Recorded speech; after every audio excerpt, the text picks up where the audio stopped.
దేశవ్యాప్తంగా సంచలనం సృష్టించిన కోల్కతాలోని ట్రైనీ డాక్టర్ కేసును మన సర్వోన్నత న్యాయస్థానం సుమోటోగా తీసుకొని విచారణ చేపట్టిన విషయం తెలిసిందే. మంగళవారం ఈ కేసు విచారణ చేపట్టిన సుప్రీంకోర్టు మహిళలకు పనిచేసే చోట భద్రత కల్పించే విషయంతో పాటు ఆసుపత్రుల్లో తీసుకోవాల్సిన చర్యలపై కమిటీని ఏర్పాటు చేసింది. అంతేకాకుండా క్షేత్రస్థాయిలో మార్పులు తెచ్చేందుకు పలు ఆదేశాలు జారీ చేసింది. ఈ సందర్భంగా సుప్రీంకోర్టు పలు వ్యాఖ్యలు చేసింది కూడా. దేశంలో మరో అత్యాచారమో లేదా హత్యనో జరిగే వరకు ఎదురు చూడొద్దని అభిప్రాయపడింది. ఈ సందర్భంగా పని ప్రదేశంలో మహిళలు ఎదుర్కొంటున్న వేధింపులపై ఆందోళన వ్యక్తం చేసింది. మన వ్యవస్థలోనే లైంగిక హింస మూలాలు ఉన్నాయని వ్యాఖ్యానిస్తూ ఇందుకు అరుణా షాన్బాగ్ ఉదంతమే ఉదాహరణ అని పేర్కొంది. ఈ నేపథ్యంలో అరుణా షాన్బాగ్ కేసును పరిశీలిస్తే ఆమె గురించి, ఆమెకు జరిగిన అన్యాయం గురించి వింటేనే ప్రతి హృదయం ద్రవిస్తుంది. కొన్ని రోజుల్లో పెళ్లి చేసుకోవాల్సిన ఓ యువతి తన జీవితానికి సంబంధించి ఎన్నో కలలు కంటూ తన కాళ్లపై తాను నిలబడేందుకు ఉద్యోగంలో చేరింది. అయితే ఓ దుర్మార్గుడి చర్య వల్ల ఆ కలలు ఎలా ఛిద్రమయ్యాయి? పెళ్లి కాకుండానే ఆమె దాదాపు 42 ఏళ్లు జీవచ్ఛవంలా ఆసుపత్రి బెడ్ పైనే ఎందుకుంది? ఆమె కారుణ్య మరణానికి ఎందుకు అపీల్ చేశారు? సుప్రీంకోర్టు ఎందుకు రిజెక్ట్ చేసింది? చివరికి ఎలా మరణించింది? ఇలా ఆమె జీవితంలో చోటు చేసుకున్న అనేక హృదయ విదారక ఘటనలు గుర్తుకు వస్తాయి. అయితే అరుణా షాన్బాగ్ పేరు ఈ తరానికి పెద్దగా తెలియకపోవచ్చు. కానీ వివి గిరి గారు రాష్ట్రపతిగా, ఇందిరాగాంధీ గారు ప్రధానిగా ఉన్న సమయంలో జరిగిన ఈ ఘటన దేశవ్యాప్తంగా ప్రకంపనలు రేపింది. ఇప్పుడున్నట్లుగా అప్పట్లో ఎలక్ట్రానిక్ మీడియా కానీ, సోషల్ మీడియా కానీ లేవు. కేవలం కొన్ని వార్తా పత్రికలు, కొన్ని టీవీ ఛానళ్లే ఉండేవి. అందులోనూ దూరదర్శన్ మాత్రమే ఉండేది. అంతేకాదు, ఇప్పుడున్నట్లుగా ప్రతి అంశాన్ని రాజకీయంతో చూసే నాయకులు కూడా అప్పుడు తక్కువే. అందుకే దేశమంతా ఆమె పక్షానే నిలిచింది. అలాంటి పరిస్థితుల్లోనూ దేశవ్యాప్తంగా ఈ ఘటనపై ఉద్యమం మొదలైంది. రాష్ట్రపతికి లక్షలాది మంది ప్రజలు పోస్ట్ కార్డుల ద్వారా తమ నిరసనను తెలిపారు. ఈ ఘటన గురించి తెలిస్తే అప్పటికీ ఇప్పటికీ కన్నీరు పెట్టని వారు ఉండరు. ఇక అరుణా షాన్బాగ్ కేసు విషయానికి వస్తే ఈమె పూర్తి పేరు అరుణా రామచంద్ర షాన్బాగ్.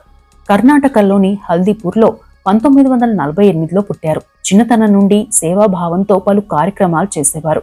డాక్టర్ చదవాలని అనుకున్నా పరిస్థితులు సహకరించలేదు.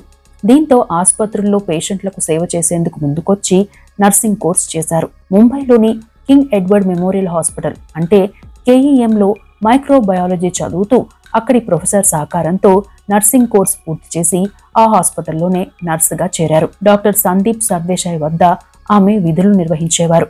ముంబైలో అతిపెద్ద హాస్పిటల్స్ లో కేఈఎం కూడా ఒకటి కావడంతో నిత్యం రోగులతో రద్దీగా ఉండేది. వారందరి పట్ల హ్యుమానిటీతో వ్యవహరించే అరుణా షాన్బాగ్ కొద్ది కాలంలోనే అందరికీ ఆప్తురాలిగా మారారు. ఆ క్రమంలోనే ఓ డెంటిస్ట్ ఆమెను పెళ్లి చేసుకుంటానని ప్రతిపాదించారు. కొన్నాళ్ల తర్వాత ఆమె ఒప్పుకున్నా సంవత్సరం టైం కావాలని కండిషన్ పెట్టారు. ఇక హాస్పిటల్లో ఏదైనా సంఘటన జరిగితే ప్రశ్నించేందుకు ముందుండేవారు. ఆమె పేషెంట్ దగ్గర ఉందంటే ఇతర డాక్టర్లు కూడా చాలా కాన్ఫిడెంట్ గా కనిపించేవారు. అంత ఆప్యాయంగా పేషెంట్లను ట్రీట్ చేయడంతో పాటు మనోధైర్యాన్ని ఇచ్చేవారు అరుణా షాన్బాగ్. అలా ఆమె జీవితం సాగుతున్న టైంలోనే అనుకోని ఘటన జరిగింది. అది ఆమె జీవితాన్ని దారుణమైన పరిస్థితిలోకి నెట్టింది. ముందు రోజు రాత్రి విధుల్లో చాలా యాక్టివ్ గా కనిపించిన అరుణా షాన్బాగ్ 1973 నవంబర్ 27న ఉదయం 7:45 తోటి నర్సులు వచ్చి చూసేటప్పటికీ హాస్పిటల్లోని నర్సులు డ్రెస్ చేంజ్ చేసుకునే రూమ్ లో అపస్మారక స్థితిలో పడిపోయి కనిపించారు. మొదట ఆమె చనిపోయిందని అంతా అనుకున్నారు. దగ్గరకు వెళ్లి పరీక్షిస్తే కొన ఊపిరితో ఉన్నారు. దీంతో వెంటనే అదే ఆసుపత్రిలో చికిత్స ప్రారంభించారు. అయితే అందరిలో ఒకటే ప్రశ్న తలెత్తింది. రాత్రి బాగానే ఉన్న అరుణా షాన్బాగ్ కి ఏమైంది? అసలు ఏం జరిగింది? ఆ రోజు డ్యూటీలో ఎవరెవరు ఉన్నారు అని ఆరా తీస్తే భయంకరమైన విషయాలు వెలుగులోకి వచ్చాయి. హాస్పిటల్లో ఉండే వార్డ్ బాయ్ సోహస్ లాల్ భరతా వాల్మీకి ఆమెపై పాశవికంగా దాడి చేశారు. అందుకు కారణం ఏంటనేది తరువాత వెలుగులోకి వచ్చింది. హాస్పిటల్లోని సామాగ్రిని, మందులను అతను అమ్ముకుంటున్నట్లు గుర్తించిన అరుణా షాన్బాగ్ అతన్ని పలుమార్లు ప్రశ్నించింది. దీంతో అతను కక్షగట్టాడు. ఆమె ఒంటరిగా ఉండడం చూసి దాడి చేశాడు. ముందుగా ఆమెను కొట్టాడు, లైంగిక దాడి చేశాడు. ఆ క్రమంలో అతని వద్ద ఉన్న కుక్కలను కట్టేసే గొలుసుతో అరుణా షాన్బాగ్ మెడను బిగించాడు. దీంతో ఆమె నిస్సహాయ స్థితిలోకి వెళ్ళింది. ఆమె ఒంటికి గాయాలయ్యాయి. ఆమె చనిపోయిందనుకుని భావించి వెళ్లిపోయాడు. అత్యంత పాశవికంగా జరిపిన ఈ దాడి కారణంగా ఆమె మెదడుకు ఆక్సిజన్ నిలిచిపోయింది. ఎడమవైపు మెదడు పనిచేయడం ఆగిపోయింది. ఈ క్రమంలోనే కోమాలోకి వెళ్ళింది. కొన్నాళ్లకు కోమా నుండి బయటకు వచ్చింది. అయితే ఆమె మాట్లాడడం కష్టమైంది. చూపు కూడా చాలా వరకు కోల్పోయింది. అంటే కార్టికల్ బ్లైండ్నెస్ అని చెప్పవచ్చు. అంతేకాదు, పూర్తిగా బెడ్కే పరిమితమైంది. తన హాస్పిటల్లోని సిబ్బందినే కాదు, తన కుటుంబ సభ్యులను, ప్రేమించిన వాణ్ణి కూడా ఆమె గుర్తుపట్టని స్థితిలోకి వెళ్ళింది. అంటే భౌతికంగా మాత్రమే ఆమె బతికి ఉంది. ఈ ఘటన అప్పట్లో దేశవ్యాప్తంగా నిరసనకు కారణమైంది. ఈ ఘటన తర్వాత నిందితుడు తమ స్వగ్రామంలోని ఉత్తరప్రదేశ్కు పారిపోయాడు. పోలీసులు పట్టుకున్నారు. విచారణలో నేరం ఒప్పుకున్నాడు. అతడికి యావజ్జీవ కారాగార శిక్ష పడింది. సెలవులు పోను అతను 1980లో బయటకు వచ్చేశాడు. ఆ తరువాత తమ వారి ద్వారా చనిపోయాడని ప్రచారం చేసుకున్నాడు.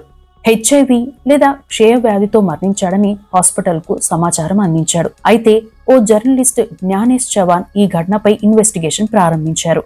ఆ ఇన్వెస్టిగేషన్లో మరికొన్ని విషయాలు బయటకు వచ్చాయి. అతను చనిపోలేదని, జైలు నుండి విడుదలయ్యాక పేరు మార్చుకుని తమ పూర్వీకుల గ్రామమైన దాదూపూర్లో కొన్నాళ్లు ఉన్నాడని తేలింది. ఆ తరువాత మారు పేరుతో పెళ్లి చేసుకున్నాడని, తమ మామగారి ఊరైన యూపీలోని పర్పాలో ఉన్నాడని సమాచారం అందింది. అక్కడికి వెళ్లి విచారిస్తే అప్పటికే అతనికి పెళ్లైంది.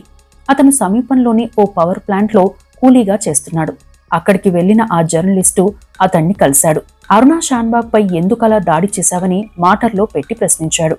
అయితే అతను చెప్పిన విషయాలు మరో విధంగా ఉన్నాయి. తాను ఆవేశంలో కొట్టానని, అత్యాచారం చేయలేదని, వేరే వారు ఇందులో ఉండి ఉండవచ్చని తనకు అంత స్పష్టంగా గుర్తులేదని చెప్పాడు. అంతేకాకుండా తన ఫ్యామిలీలో ఒకరికి హెల్త్ బాగోలేదని, అందుకు తాను సెలవు అడిగితే అరుణా షాన్బాగ్ సెలవు ఇవ్వలేదని, ఆ టైంలో కొంచెం వాగ్వాదం జరిగిందని చెప్పాడు. అతను చెప్పిన విషయాలు ఒకదానికొకటి పొంతన కుదరలేదు. కానీ అప్పటికే అతను ఆ నేరానికి జైలు శిక్ష అనుభవించిన నేపథ్యంలో అంతకంటే ఎక్కువ ప్రశ్నించి ఒత్తిడి చేస్తే కోర్టు ధిక్కారం కింద వస్తుందనే ఉద్దేశంతో ఆ జర్నలిస్టు వెనక్కి వచ్చేశారు. ఈ విషయాలను అప్పట్లో మరాఠీ పత్రికలో రాసినట్లు చెప్తారు.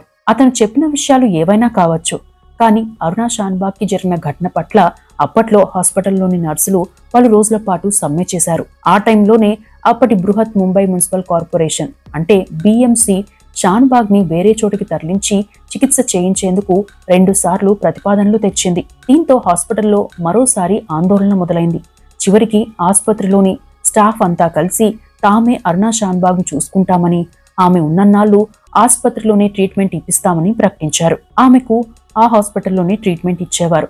ఒక రకంగా చెప్పాలంటే పసిపిల్లకు చేయాల్సిన అన్ని పనులు అరుణా షాన్బాగ్కి చేయాల్సి వచ్చేది. ఈ టైంలోనే పలువురు సామాజికవేత్తలు ఆమెను కలిసేవారు.